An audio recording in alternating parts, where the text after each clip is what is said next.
Viewers, I'm trying my utmost best not to laugh, but this video and photos are going viral with Mark Golding's bright yellow and black shirt that he wore to the Grand Gala on Independence Day. Mr. Golding is being ridiculed for choosing to wear a shirt that bears a similar resemblance to the uniform shirt of Quest Security Company. In all fairness, I believe it's the JLP supporters at the heart of pushing this comedic image of Mark Golding as a security officer employed by Quest Security Company. And if you think that's funny, take a look at how they put R0TTEN Campbell in a dress and label him as Miss PMP. But viewers, all of these comedic skits are all in the name of politics with a pending general election around the corner. Viewers, among all the ridiculing, take a listen to this lady who I believe is a PMP supporter, how she speaks highly of Mark Golding and believe he's the right man to lead the country of Jamaica. This is a big up to Mark Jefferson Golding, the next Prime Minister of Jamaica.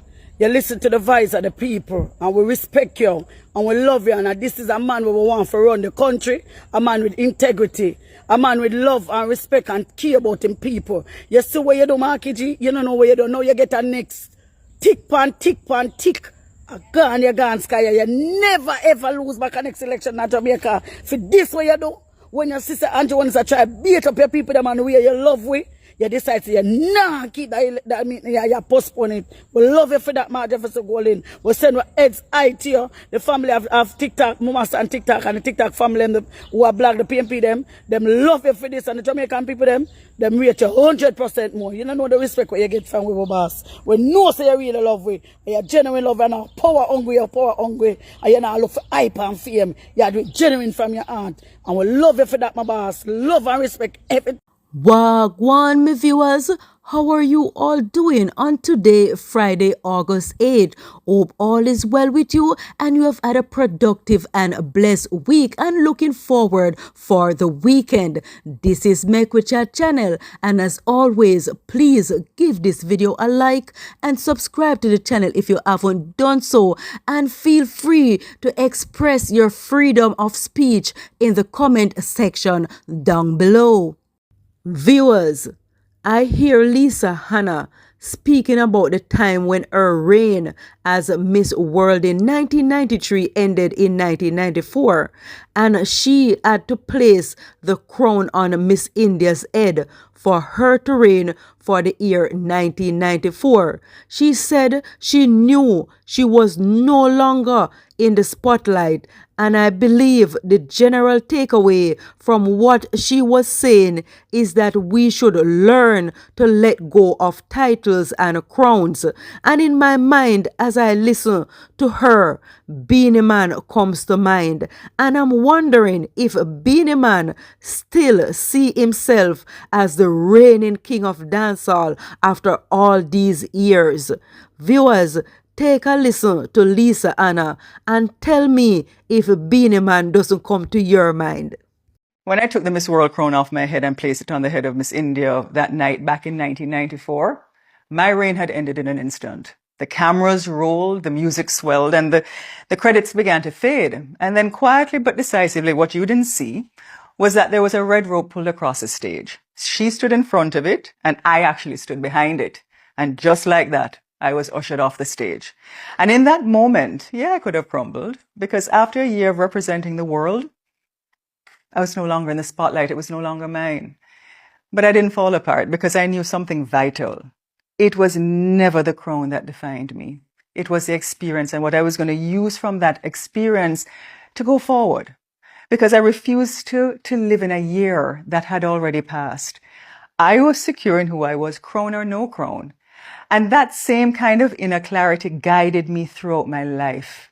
And perhaps what allowed me so many years later, in February 2016, after watching my party lose a general election, to quietly pick up the phone and call my permanent secretary at the Ministry of Youth and Culture and tell her, P.S., I'll be in early tomorrow morning to hand in my cabinet pass and all the trappings that came with being a minister of government. I didn't want any drama. I didn't want a press conference, just grace.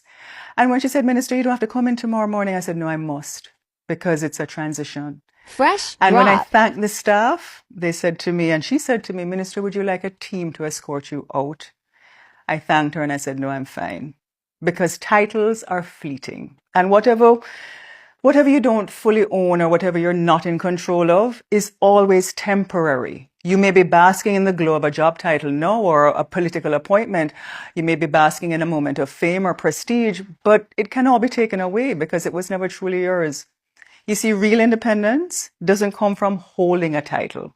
Real independence is knowing who you are actually without one. And true freedom comes when you no longer need the world to validate your worth. It comes when you can humbly walk forward unshaken, unescorted, because your sense of self isn't borrowed, it's built. So yeah, wear the title if you have one, serve it well, but never let the title wear you. Because power borrowed is never as strong as power owned. Loading up. Big man, nice. Lucky. Lucky boo. Viewers, in today's world, a woman with money at her disposal can buy all the prestige products and services to make her look beautiful and attractive, which include drastic procedures like cosmetic surgery to stuff substances in her body for it to appear firmer and more youthful looking. But the question I'm throwing to you viewers of this video, with all these beauty accessories, are all these women more genuinely beautiful? Viewers, I start off with those current facts to make we chat about the hot topic at hand, which is about this viral photo of Vybz Kartel and his most popular baby mother, Shorty. They said a picture is worth 1,000 words. Still, the many viewers of this photo have many adjectives to describe Shorty's face and skin, which is hyperpigmentation, a common symptom as a result of someone who uses fast-acting bleaching cream for a prolonged time, and the epidermis of the skin, which is the protective barrier to protect your skin from environmental damage, as burnt out. And we can all see that Vybz Kartel desists from the practice of bleaching and currently return back to his original black skin color. So viewers, it is reported that Shorty took this photo after the crowning of Kartel as the king of dancehall at Sunfest. But I believe Shorty didn't realize that the layers of makeup that she used to hide her hyperpigmentation had vanished from her face in the wee hours before dawn, and the opportunity presented itself for her to take a photograph with her famous baby daddy to perhaps post on her social media platforms like what she did to show off to her haters that she still got a little something going on with her and her baby daddy. But unfortunately, it backfired, showing up her real face and her flaws. I say, guys, yesterday I go over Facebook and I see that picture here over Facebook. And on the picture about me, at the comments them with the people them on left hand, the people them post. Me say no want to see the comment them so wretched and disgusting. You see when one somebody up here so say, you have to go down. Makeup really does work wonders because Shorty murder. Hey, them disrespectful and go on body. You see that one that girl named Brenda she, but Shorty look 85. The girl Nicola say probably an AI cause it not really Shorty and a really Shorty face, if you know what I mean. But honestly, Shorty look better in person. You understand? But no sir who's to ever take that photo here for them. Capital look for uno because you no need for go down. When I gonna so wicked and terrible what the comments them? Dread. Mr. Worries in the dance. Worries tonight. So, viewers, it is quite obvious that Shorty has to keep up an image of being the baby mother with the most children for Vybz Kartel, and at the same time represents her two sons who are also following in their father's footsteps of becoming a dancehall artist. But is it worth the health of her skin and body? Viewers, lip fillers, implanted breasts, BBL, and a bleach out skin, notwithstanding the layers of painted makeup. How uncomfortable does that feel to be parading in all those artificial adornments? If Shorty should be stripped of all those artificial additions, let's just say the result would be just or worse than this photo. Viewers, what are your thoughts? Viewers, una know say from time to time I post Cabby storytelling, but this particular story wasn't making sense to me. It was perturbing my thoughts in figuring what is going to be the lesson of this story, as he always has a lesson or motivation at the end of the story. But this one caught me at the final end. So viewers, please listen to the end. A billionaire son. Meet this girl on the job. A nice, slim, clear complexion. She like the flat shoes, them, the loafers, them has to say. And nice girl. Just get the job and so forth. And so they meet in the workplace. And they get to know each other. And then them get in.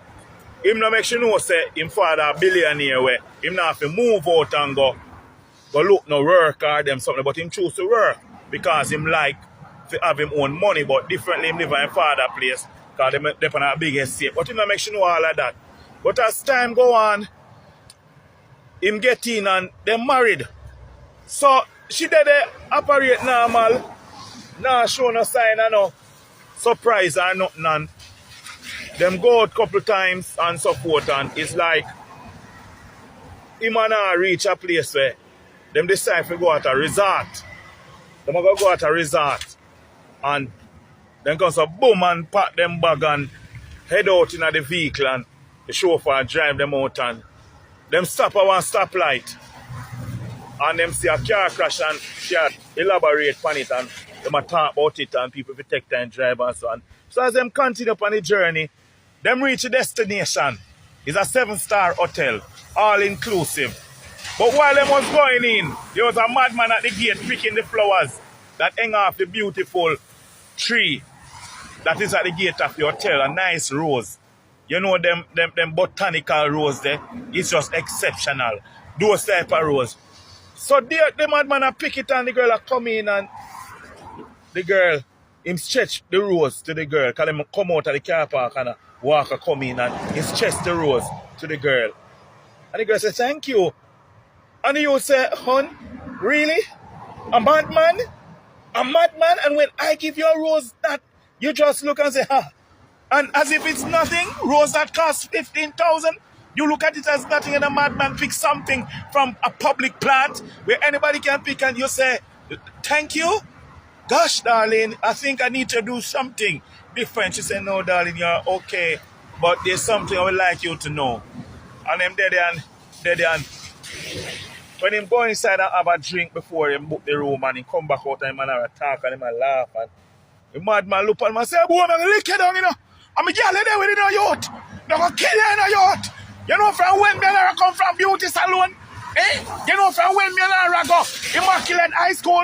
Eh? You know from when we graduate from Alvernia prep? Eh? To we used to go jam all youth and you come out one line say me can't give a girl no rose my yacht. Remember say money me can't borrow in a yacht. You have to just know say I mean she love in a yacht, and him didn't say, what is this? What sign is this? Come, let's go inside. She said, no, darling. I just want to tell you something. We've been married for 15 years now, and I'm just playing with the role. I don't really love you. I just have to let you know that I love the madman them. Me just love madman, you know, because me kind of cool, Me kind of cool, but just to get where I want to reach in a life, me try to put on a show just to somebody marry me so me can claim some of the wealth, you know? Tricks in trade, matches, boxing business, but the madman them me love. And this youth, me don't know him get them story there from when me and him I go school, but me like him vibes. Because me in a married and the relationship has been boring and me like spice. I like the speed and I like the roughness. I like the bad man thing. A bad man me love. A bad man me love. Be yourself. And you have your money, but excitement me I look adventurous. I'm a very mysterious person. I'm a very optimistic person. And the madman them love and half of your riches are mine and me can take your rhyme and bring him back. So this is where it ends. Sorry, but tell your father say enough respect. He's a good father, but me have to just go where my heart follow me. Me have to just go where my heart lead me. And that's just sit and you start crying and dash down him pina colada with rum punch mixed together. And him just sit and look. Shock. A chip. And the girl call a taxi and she and the madman gone. Just like that. Ladies are very hard to understand. You can't find out the secrets of a woman. There are so many. But give God thanks if you find one who really love you. Don't talk. And if you've watched the video to the end, thank you for watching. Until another upload, this is where I say goodbye. Goodbye.